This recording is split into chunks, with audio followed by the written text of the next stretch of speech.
दिल्ली स्थित पूसा मेला ग्राउंड में 3 दिवसीय पूसा कृषि विज्ञान मेला आयोजित किया जा रहा है, जिसका आज दूसरा दिन है।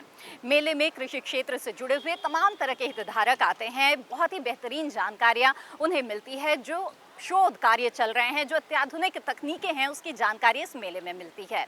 तो हम भी आज इस मेले में आपको लेकर चलेंगे, दिखाएंगे प्रदर्शनी। इसके अलावा किसान गोष्ठी का भी जो है हम रुख करेंगे। इसके अलावा सौर ऊर्जा आधारित एक फ्रिज भी हम आपको दिखाएंगे।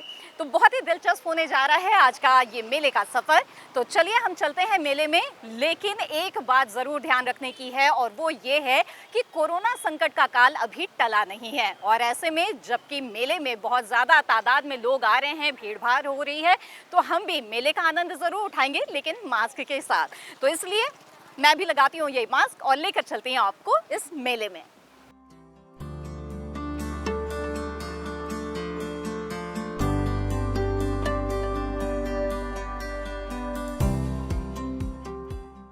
पूसा के कृषि मेले में कई तरह की प्रदर्शनियां लगी होती है।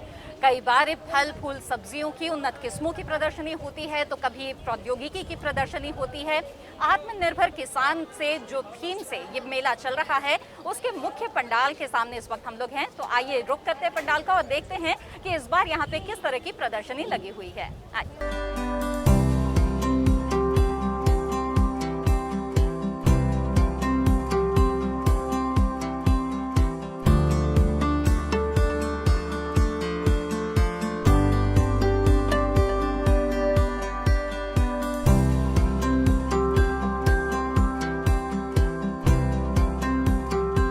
प्रदर्शनी के प्राकृतिक संसाधन प्रबंधन के एक स्टॉल पर इस वक्त हम मौजूद हैं, और यहाँ पर एक खास किस्म का मॉडल तैयार किया गया है, जिसके बारे में आइए जानते हैं। मैं चाहूँगी सबसे पहले हमारे दर्शकों के लिए आप अपना परिचय दे दें। मेरा नाम डॉक्टर राज सिंह है। मैं यहाँ संस्थान के सस्य विज्ञान संभाग को देख रहा हूँ, उसका हेड हूँ।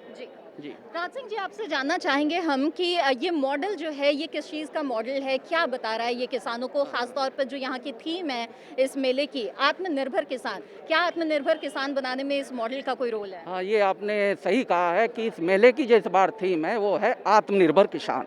अब ये देखना कि आत्मनिर्भर कैसे होगा।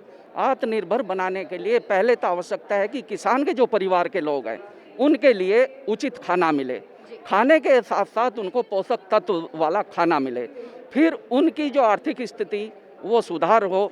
उसमें कैसे सुधार होगा? जब हमारा रोजगार, किसान का रोजगार बढ़ेगा और उसकी आमदनी बढ़ेगी। तो इन सब बातों को ध्यान में रखते हुए हमने संस्थान में यहाँ पर 2 मॉडल बनाए हुए।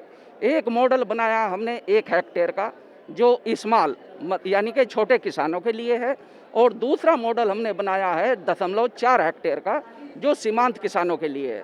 क्योंकि ये मॉडल किस किस्म के किसानों के लिए, और बताएंगे क्या है? ये हमने छोटे किसानों के लिए बनाया है, 1 हेक्टेयर क्षेत्र में के लिए।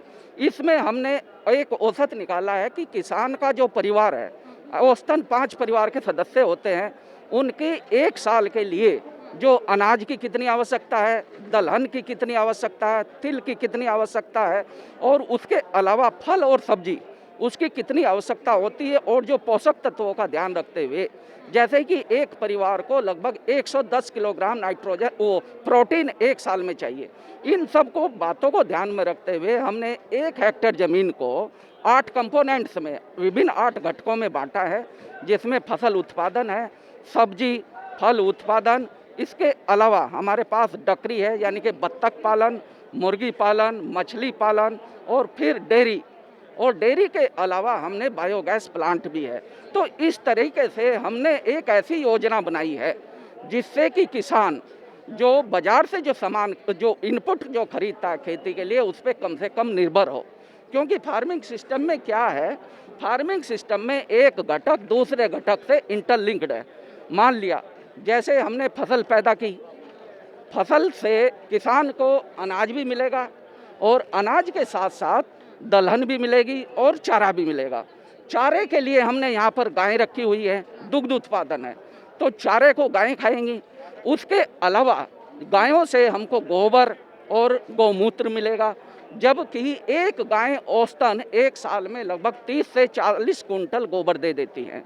इसके अलावा 2000 से 2500 लीटर जो गौमूत्र हो जाता है, अगर हम इनकी पूरी निकालें तो एक गाय से लगभग 50 से 55 किलो नाइट्रोजन मिल जाती है गोबर और गौमूत्र के रूप में। अब इस गोबर को हम जो बायोगैस प्लांट है उसमें प्रयोग करते हैं, और बायोगैस अगर एक गाय का जो 20-25 किलो औसतन जो गोबर हो जाता है उससे बायोगैस प्लांट चलाएं तो लगभग 3 घंटे चल जाता है। उस बायोगैस प्लांट से किसान को जो उसके घर की आवश्यकता, खाना बनाने के लिए जो ईंधन की आवश्यकता होती है वो पूरी हो जाती है। इसके अलावा वो लाइट का भी काम कर लेता है। तो कहने का मतलब ये है कि ये जो फार्मिंग सिस्टम मॉडल है इसमें एक घटक दूसरे घटक से जुड़ा हुआ है, जिससे कि किसान की बाजार पर निर्भरता कम से कम हो, उसको बाजार में कम खर्च करना पड़े, और यदि खर्चा कम होगा तो उसकी आमदनी बढ़ेगी। इस ये बहुत ही अच्छी बात कही है और यही इस स्टॉल की थीम भी है। और इसमें ये एकीकृत कृषि प्रणाली का एक मॉडल है और इसमें कई तरह के जो उत्पाद है वो मिलते हैं। जैसे कि स्टॉल में भी आप देख सकते हैं कि यहाँ पर जो है वो मशरूम भी रखा हुआ है, किसान मशरूम उत्पादन भी कर सकते हैं। इसके अलावा बतख का अंडा है, और जैसा कि अभी हमें डॉक्टर राज सिंह ने बताया, सब्जियाँ मिलती है, खाद्यान्न है, तिलहन जो है, तिलहन से जुड़ी भी कुछ फसलें हैं वो भी यहाँ पर है।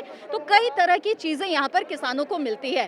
तो न सिर्फ किसानों की जो खाद्य सुरक्षा है वो पूरी होती है, बल्कि पोषण सुरक्षा भी उन्हें मिलती है। साथ ही किसानों की आमदनी तो बढ़ती है अगर वो इस मॉडल के अनुसार खेती करते हैं और तमाम तरह के जो कॉम्पोनेंट्स है, घटक है, उसे भी शामिल करते हैं।